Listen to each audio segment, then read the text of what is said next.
River Thames, and it's got a big house on it called the Houses of Parliament. Let's move the nuclear trident fleet right outside the Houses of Parliament and see how quick.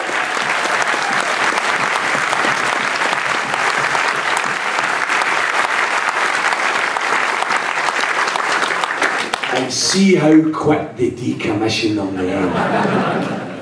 You have it within your power, brothers and sisters, to get rid of nuclear weapons, to stand up for peace. Isn't that worth voting yes for in and of itself? Brothers and sisters, some people say, you know, Tommy, you know, you want to spend more in health, you want to spend more in education, you want to build social housing, you want to make sure that there's a living wage instead of a poverty minimum wage. Can we afford that? Do you know it's the easiest question? It's the easiest question to answer.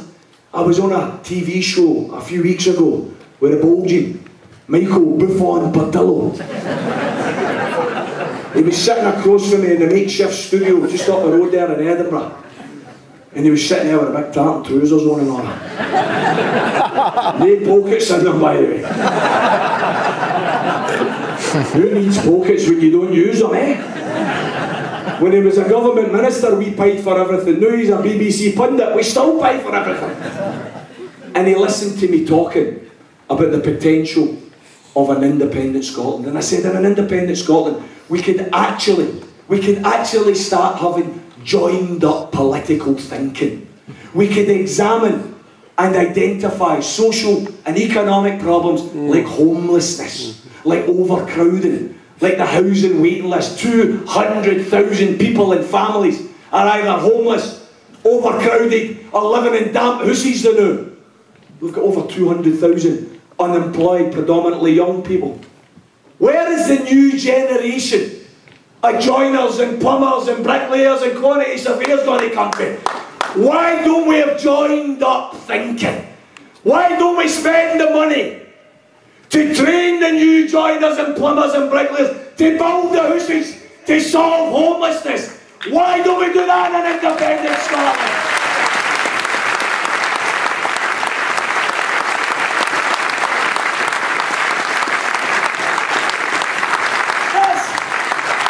Possibility exists. It's no rocket science.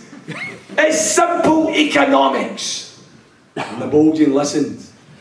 And he looked down his nose. It was quite a considerable nose. And his patronising tone, he said, Mr. Sheridan, you know, Mr. Sheridan doesn't understand. In this independent Scotland, they'll lose England's subsidies. What an ignorant statement. There goes the waste of a very expensive private education. Brothers and sisters, see if you forget everything else tonight, please remember this. Please remember this. In the last 33 years in a row, 33 years in a row, this country, Scotland, has paid more money in tax and revenue into the Westminster pot than we've got back from the Westminster pot. That's the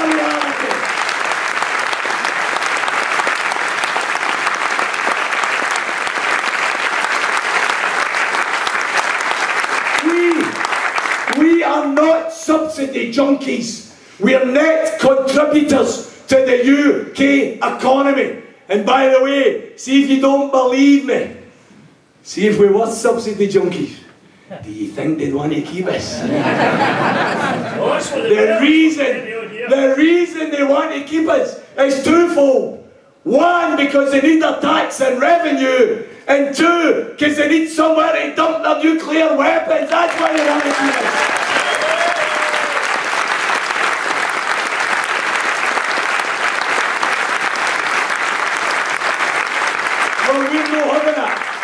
We're not having it any longer.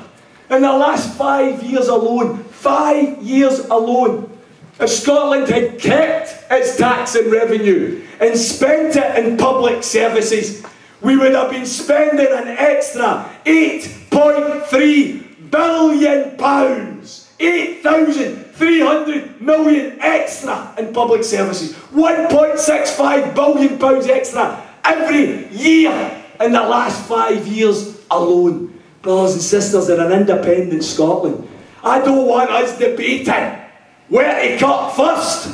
I want us to debate where to invest first. That's what we're going to do in an independent Scotland.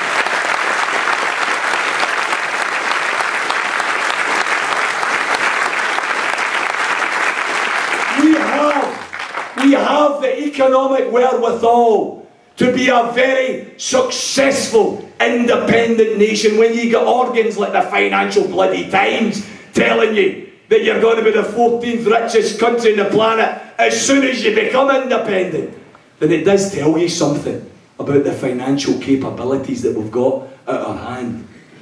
We, however, we've got to be absolutely clear. We're no fighting for an independent Scotland so we say the same. We are fighting for an independent Scotland so that we have a fundamental and irreversible shift in wealth and power from the rich to everybody else in Scotland. That's what we're fighting for. That's what we're fighting for.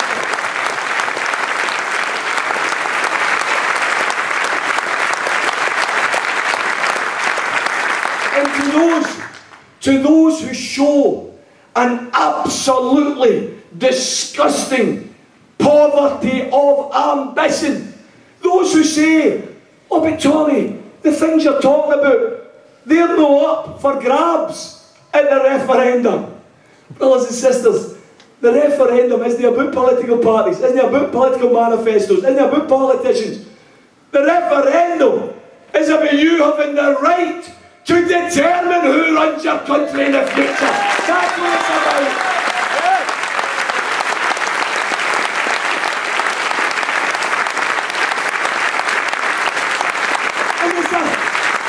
And it's a complete and utter poverty of ambition for anyone on the left to say, oh, but the socialist programme isn't up for election next Thursday. We know that. We've got 2 years to build the political forces to get the socialist programme up for election. That's how we can put it forward, brothers and sisters.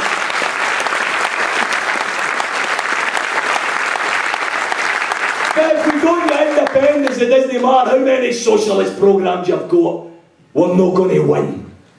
We have the chance here. We have the chance. We have it within our hands. You know, I hear some of the knockers, you know, they say, oh, but the oil's running out, you know. You're not going to get pulled in the morning anyway, you'll get jobs, you know, you get pulled in the morning at the boss's office, eh? Boss wants to speak to you. Oh, you're worried, aren't you? Oh God, what's happened? I've got you stealing the pencils, oh you bugger. You saw everybody taking else the toilet roll saying you thought it was alright, you take them and all. The boss sits you down, got bad news for you. Oh, what is it? I can only guarantee your job for the next 40 years. Honestly. Help my Bob! Panic stations! The oil's running out in 40 years! Oh no, what are we going to do? I tell you what we're going to do! We're going to invest it in first-class public services. We're going to develop funds that are available to make sure that we're never bankrupt again the way the UK economy is. That's what we're going to do.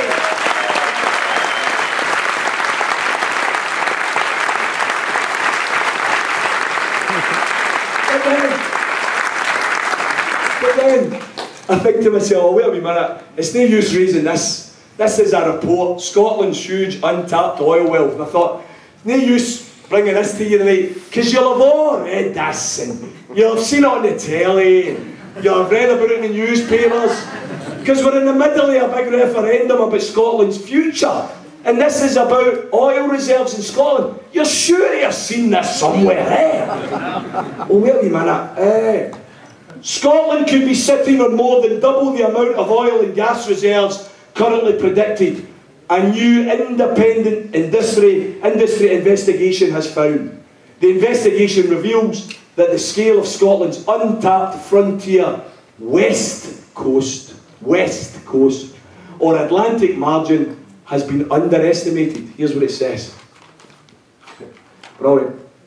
The findings show that the current predictions of extensive untapped reserves of oil and gas could be underestimated by 100%. The West Coast alone could provide oil and gas for at least 100 years with an estimated value of more than £1 trillion. Why have you not read about it? Why have you not heard about it?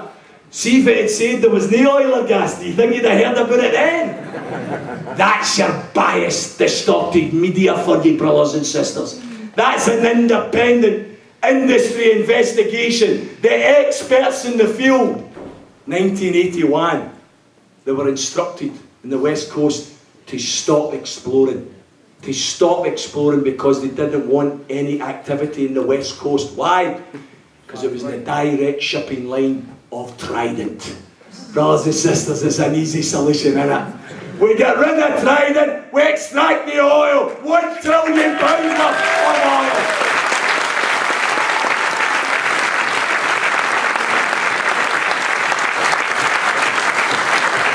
And by the way, we don't put all the eggs in the one basket. We use the reserves of oil and gas to invest in wind and wave and solar power. We've already got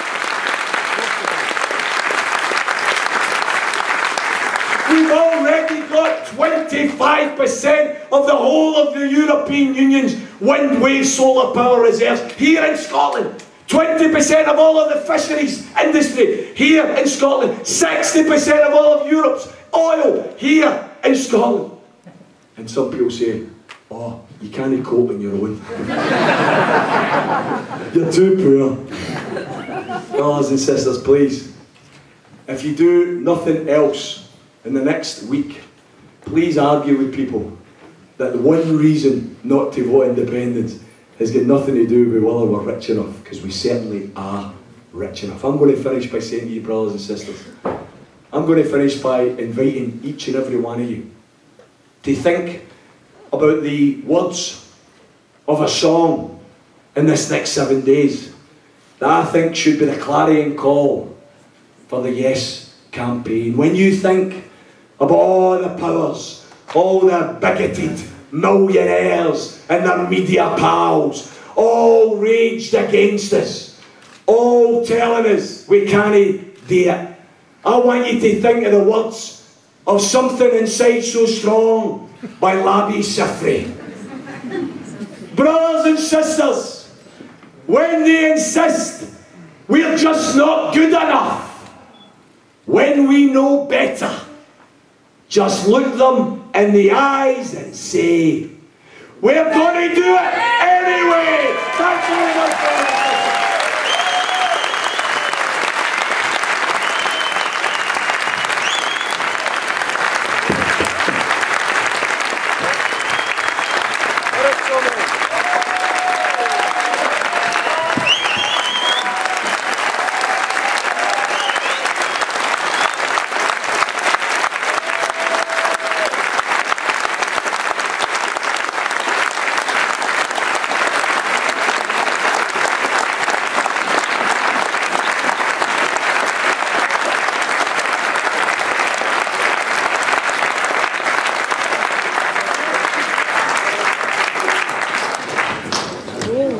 Okay, that was good.